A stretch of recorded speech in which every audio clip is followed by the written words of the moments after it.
Hello student, welcome to my YouTube channel Rohit academy. Student, आज हम इस वीडियो में आप लोगों को बताएंगे क्लास 12th का आप लोगों का जो इंग्लिश का पेपर होने वाला है 12 मार्च को। उसके लिए आप लोगों को 3 मोस्ट इंपॉर्टेंट आर्टिकल को आप लोगों को इस वीडियो में बताएंगे एंड आप लोग को समझाएंगे। आप लोग को एक ही वीडियो में 10 नंबर कंप्लीट तरीके से बता दे रहे हैं, आप लोग को समझा दे रहे हैं। 3 मार्च को आप लोगों को यही आने की संभावना है। आप लोग को 3 आर्टिकल बताएंगे जो कि सेक्शन बी राइटिंग में आप लोग का क्वेश्चन पूछा जाता है 10 नंबर का, उसको आप लोग को कंप्लीट तरीके से बता दे रहे हैं। आप लोग को समझा दे रहे हैं, आप लोग इसको अच्छे तरीके से समझ लो और इसको तैयार कर लो बाबू। आप लोग का 10 नंबर ये फिक्स हो जाएगा। ठीक है, देखो क्या दिया गया आप लोगों का।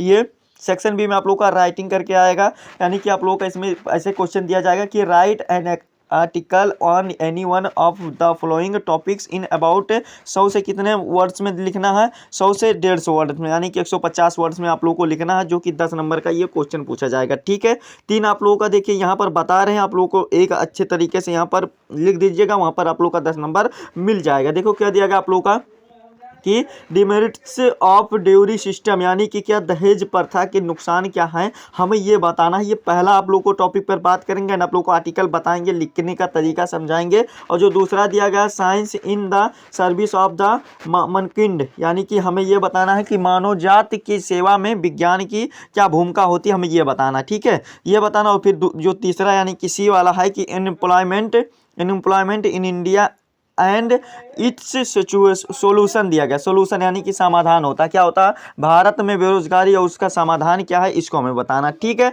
चलिए सबसे पहले आप लोगों को फर्स्ट टॉपिक पर बात कर लेते हैं, आप लोगों को समझा देते हैं अच्छे तरीके से। देखो क्या दिया गया, पहला दिया गया है कि डिमांड्स ऑफ ड्यूरी सिस्टम, यानी कि दहेज प्रथा के नुकसान क्या है। ठीक है, इसका आप लोग को हिंदी भी अनुवाद करके समझाएंगे, एक एक वर्ड का आप लोग को अच्छे तरीके से बताएंगे। बस आप लोग वीडियो के अंत तक बने रहिएगा धैर्य बना करके। देखिए क्या दिया गया, इसमें पहला दिया गया the dowry system is the harmful social, क्या दिया गया, practice that causes deep issues in family, क्या दिया गया, फैमिलीज एंड सोसाइटी, यानी कि ये क्या है, जो मतलब दहेज प्रथा है, क्या दिया गया, सोशल प्रैक्टिस यानी कि केसेस, यानी कि ये क्या है कि जो दहेज प्रथा एक हानिकारक सामाजिक प्रथा है जो परिवारों और समाजों में गहरी समस्याओं का कारण बनती है। क्या बनती है, यहाँ पर कारण बनती है। ठीक है, ये इतना हो जाएगा। फिर आगे देखिए क्या दिया गया है, आगे दिया गया it requires the birds family to give money gift और property to the groom's family at marriage often putting the birds family bride family under heavy financial pressure, यानी कि जो मतलब दुल्हा के मतलब परिवार होते हैं, इसको बता दे रहे हैं, इसके लिए कारण बनती है। यहाँ तक हो जाएगा। फिर इसके लिए दुल्हन के परिवार को शादी के समय क्या होता है, यहाँ पर समझिएगा, शादी के टाइम यहाँ पर है ना, यानी कि टाइम क्या होता है, ग्रूम मतलब वो क्या होता है, ग्रूम मतलब दुल्हन होता है और ब्राइड मतलब क्या होता है, दुल्हा होता है। ठीक है, ये भी दिमाग में बैठा लीजिएगा। शादी के समय दूल्हे के परिवार को पैसे उपहार या संपत्ति देनी पड़ती है। ठीक है, और जिससे क्या होता है, यहाँ पर प्रेशर बन जाता है, क्या हो जाता है, जिससे अक्सर दुल्हन के परिवार पर भारी वित्तीय दबाव या प्रेशर बन जाता है। इस प्रकार से ये हो जाएगा। फिर आगे क्या दिया गया है कि द कैन लीड टू डिबिट property loss and emotional distress दिया गया, यानी कि इससे कर्ज संपत्ति और नुकसान और भावनात्मक संकट हो सकता है। ये आप लोग का यहाँ तक हो जाएगा। ठीक है, आशा करते हैं यहाँ तक आप लोगों को अच्छे तरीके से समझ में आ रहा होगा। ठीक है, फिर आगे देखिए क्या दिया गया है कि ड्यूरी क्या देगा, dowry debases women by treating them is financial burden, क्या दिया गया, बर्डन्स रेदर देन इक्वल दिया गया इन मैरिज, यानी कि इसका मतलब क्या होता है कि दहेज महिलाओं को विवाह में बराबरी के बजाय वित्तीय बोझ मान करके उसका मूल्य कम करता है। इस प्रकार से आप लोग का ये इतना लिख करके कंप्लीट हो जाएगा। फिर अगला दिया गया मैनी वोमेन फेस हरासमेंट, क्या दिया गया है, domestic violence of even death due the nonpayment diary demands, यानी कि दहेज प्रथा से महिलाओं को क्या होता है, दहेज महिलाओं को विवाह में विवाह में क्या हो जाता है, ये दहेज की मांग पूरी न होने पर कारण कई महिलाओं को उत्पीड़न, घरेलू हिंसा, यहाँ तक कि मौत की सामना भी करना पड़ता है। ये वाला हो जाएगा बाबू। फिर आगे क्या दिया गया है, the dowry system also creates इंस्टिट्यूटिलिटी दिया गया, और फिर स्टेटस दिया गया, जेंडर्स, फिर discriminations and the promotes unfair practice in society. यानी कि ये क्या होगा, देखिए समझिएगा, इसका मतलब समझिएगा कि जो ये मौत का सामना करना पड़ता, फिर दहेज प्रथा असमानता भी पैदा करती हैं, लैंगिक भेदभाव को मजबूत करती हैं और समाज में अनुचित प्रथाओं को बढ़ावा देती है। ये यहाँ तक लिख करके बेल कंप्लीट हो जाएगा। ठीक है, ये फर्स्ट वाला हमारा टॉपिक लिख करके बेल कंप्लीट हो गया। फिर दूसरा चलिए देख लेते हैं, बी वाला क्या दिया गया, इसको भी आप लोग को अच्छे तरीके से समझा देते हैं एंड आप लोग को बता देते हैं। दूसरा दिया गया, science in the service of the mankind, यानी कि मानव जाति की सेवा में विज्ञान की क्या महत्वपूर्ण भूमिका होती है, हमें ये बताना। तो चलिए इसको भी आप लोग को बता देते हैं एंड आप लोग को समझा देते हैं। देखिए क्या दिया गया, पहला कि science has greatly improved human life by solving various challenges, यानी कि इस विज्ञान ने विभिन्न चुनौतियों का सामना करके मानव जीवन में बहुत सुधार किया। ठीक है, आगे क्या दिया गया है कि इट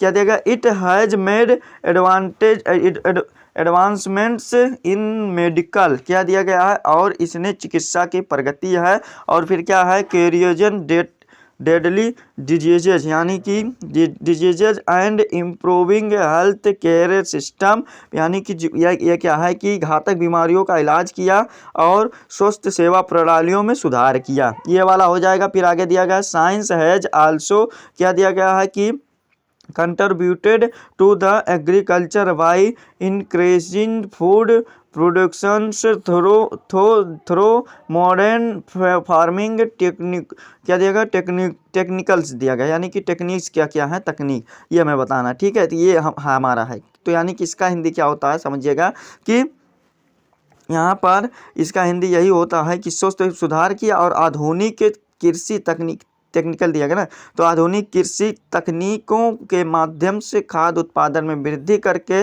विज्ञान ने क्या किया, कृषि में भी योगदान दिया। ठीक है, यहाँ तक हो जाएगा। फिर अगला दिया गया कि इम्प्रूवमेंट्स इन द कम्युनिकेशंस दिया गया है, ट्रांसपोर्टेशन दिया गया and technology have a made life एजियर and the more connected, यानी कि जुड़े हुए हैं। क्या है कि संचार, परिवहन और प्रौद्योगिकी के नवाचारों ने जीवन को आसान और अधिक जुड़ा हुआ बना दिया है। ठीक है, इस प्रकार से यहाँ यह हो जाएगा। फिर आगे दिया गया, साइंस इज हेल्पिंग टू टैकली क्या दिया गया, इम्प्रूवमेंटल प्रॉब्लम बाय क्या दिया गया है, developing clean energy solution and the addressing climate change, यानी कि ये क्या होता है, विज्ञान स्वच्छ ऊर्जा समाधान विकसित करके और जलवायु परिवर्तित को संबोधित करके पर्यावरणीय समस्याओं को, यानी कि क्या सलूशन, यानी कि समस्याओं को क्या करता है,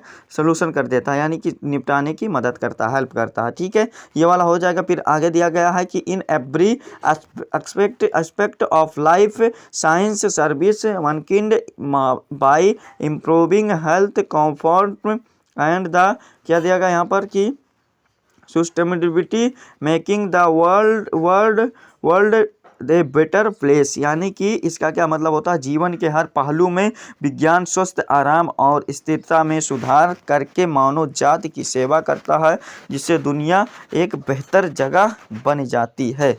ये वाला लिख करके हमारा बेल कंप्लीट हो जाएगा। फिर आगे भी देख लेते हैं, तीसरा वाला सी वाला दिया गया, एम्प्लॉयमेंट। ये तीनों मोस्ट इम्पॉर्टेंट है, ये भी बता दे रहे हैं बाबू आप लोग को। क्या दिया गया, unemployment in India and the it's solution, यानी कि भारत में बेरोजगार समस्या क्या है और उसका समाधान क्या है, ये भी बताना है।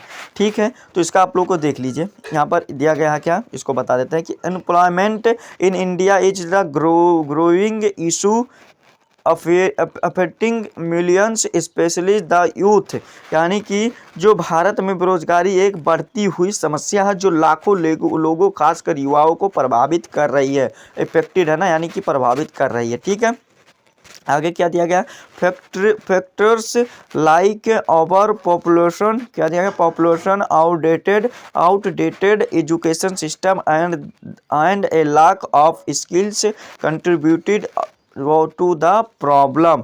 यानी कि ये क्या होता है कि अधिक जनसंख्या, पुरानी शिक्षा, यानी कि यहाँ पर दिया गया ना आउटडेटेड एजुकेशन, यानी कि पुरानी शिक्षा प्रणाली और कौशल की कमी जैसे कारक इन समस्याओं में योगदान करते हैं। फिर आगे क्या दिया गया, मेनी पीपुल, यानी कि मेनी पीपुल मतलब बहुत से लोग, ठीक है, are unable to the find jobs that match their qualification of training, यानी कि बहुत से लोग क्या होते हैं कि बहुत से लोग योग्यता या परीक्षण से मेल खाने वाली नौकरी पाने में असमर्थ हैं। ये वाला भी लिख करके हमारा हो जाएगा यहाँ तक कंप्लीट। फिर आगे क्या दिया गया समझिएगा कि to address this India needs to focus on skill development and job oriented education, यानी कि ये क्या है, एजुकेशन है ना, तो इससे संबोधित करने के लिए भारत को एक कौशल विकास और नौकरी उन्मुख शिक्षा पर ध्यान केंद्रित करने की आवश्यकता है। ये वाला हो जाएगा। फिर आगे क्या दिया गया है कि यहाँ पर दिया गया वॉल्यूशन training should be promoted to prepare youth of the स्पेक्टिस इंट्री, क्या दिया गया, इंडस्ट्री दिया गया, इंडस्ट्री, यानी कि ये क्या होता है समझिएगा कि युवाओं को विशिष्ट उद्योगों के लिए तैयार करने के लिए व्यावसायिक परीक्षण को बढ़ावा दिया जाना चाहिए। और फिर क्या दिया गया, the government should also Krause internships the boast sectors light manufacturing, agriculture and institutes, और फिर supporting startup and small business can create job, यानी कि क्रिएट जॉब यानी कि नौकरी को बना सकते हैं। कैसे कि युवाओं को, ये वाला हो जाएगा, सरकार को उद्यमिता को प्रोत्साहित करना चाहिए और विनिर्माण, कृषि और बुनियादी ढांचे जैसे क्षेत्रों को बढ़ावा देना चाहिए। और फिर स्टार्टअप है ना, यहाँ पर है ना कि स्टार्टअप यानी कि स्टार्ट, यहाँ पर है कि समझिएगा कि आगे भी बता दे रहे हैं।